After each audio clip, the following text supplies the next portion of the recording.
नमस्कार, विश्व शांति दर्शन में मैं श्री राम शिंदे आप सबका स्वागत करते हुए शुरू करता हूं आज का न्यूज मैगजीन। लेकिन शुरू करने से पहले एक नजर आज की सुर्खियों पर। सूरत की रबर गर्ल दिव्यांग अन्वी, ग्रामीणों को शिक्षित करता है ये पुस्तकालय। रेस्टोरेंट ऑन व्हील्स में शाही खाने का स्वाद, इस चाय वाले की दरियादिली को सलाम। हजारों मधुमक्खियों की मदद करती है ये ईंटें। राष्ट्रीय बाल पुरस्कार से सम्मानित हुई सूरत की रबर गर्ल अन्वी। लेते हैं ज्यादा जानकारी। प्रधानमंत्री नरेंद्र मोदी ने पिछले महीने राष्ट्रीय बाल दिवस पर गुजरात की रबर गर्ल दिव्यांग अन्वी को राष्ट्रीय बाल पुरस्कार से सम्मानित किया तथा 1 लाख रुपए की पुरस्कार राशि भी प्रदान की। दिव्यांग होने के बावजूद उच्च मनोबल के चलते अन्वी झांझरुकिया ने योगासन में वैश्विक स्तर पर पहचान बनाई है। योग में उसकी महारत को देखते हुए आजकल वह रबर गर्ल के नाम से चर्चित हो गई है। केंद्रीय महिला व बाल विकास मंत्रालय ने देश के 29 बहादुर बालकों का राष्ट्रीय पुरस्कार के लिए चयन किया था। अन्वी 75% दिव्यांग है। हृदय में खामी होने के कारण उसके हार्ट सर्जरी हो चुकी है तथा अभी भी माइट्रल वाल्व लीकेज है। न्यूनतम साधन वालों की शिक्षा में बाधा न आए, इसलिए पुस्तकालय चला रहे हैं जतिन ललित सिंह। सुनते हैं उनकी यशोगाथा।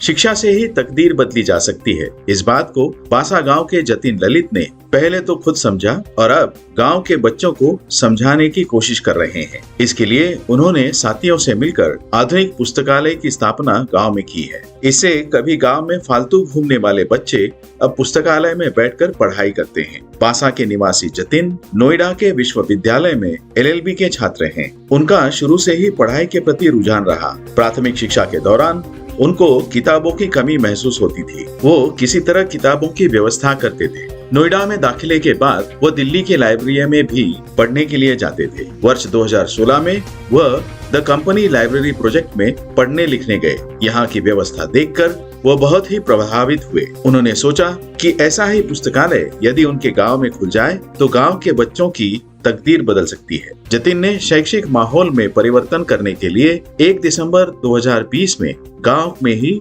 बासा community library and resource centre की स्थापना की। इसमें 2500 से अधिक किताबें हैं। इन किताबों में हिंदी अंग्रेजी उपन्यास, प्रतियोगी परीक्षाओं की किताबें, मासिक पत्रिकाएं शामिल हैं। तकरीबन 1.5 महीने में ही यहाँ हर दिन करीब 50 विद्यार्थी पढ़ने के लिए आने लगे हैं।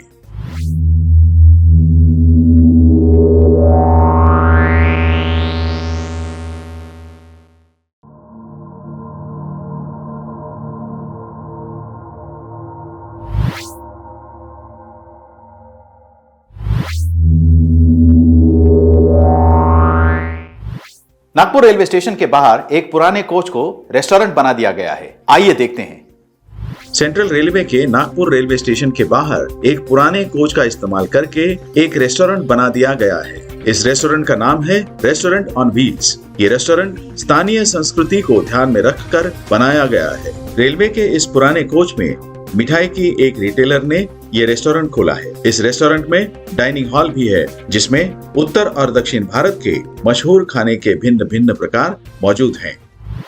अपनी मेहनत की कमाई से गरीबों को खिला रहे हैं खाना। मिलते हैं इस चाय वाले से।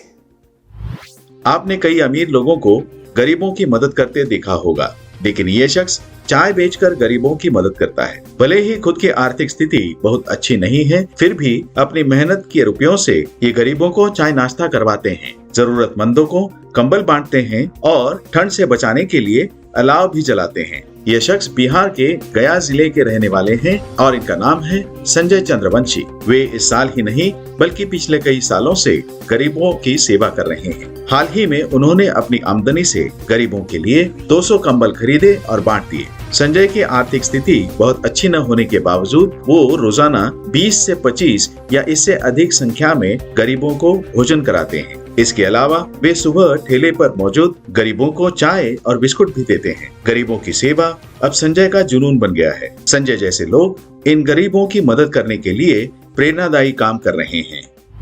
ब्रिटेन के कुछ शहरों में ऐसी ईंटें बनाई जा रही हैं जिनमें मधुमक्खियां अपना घर बना सकती हैं। इन ईंटों का उपयोग अब अनिवार्य कर दिया गया है। क्यों? आइए देखते हैं। मधुमक्खियां अपने छत्ते खुद बनाती हैं। इन छत्तों में सैकड़ों हजारों मधुमक्खियां रह सकती हैं।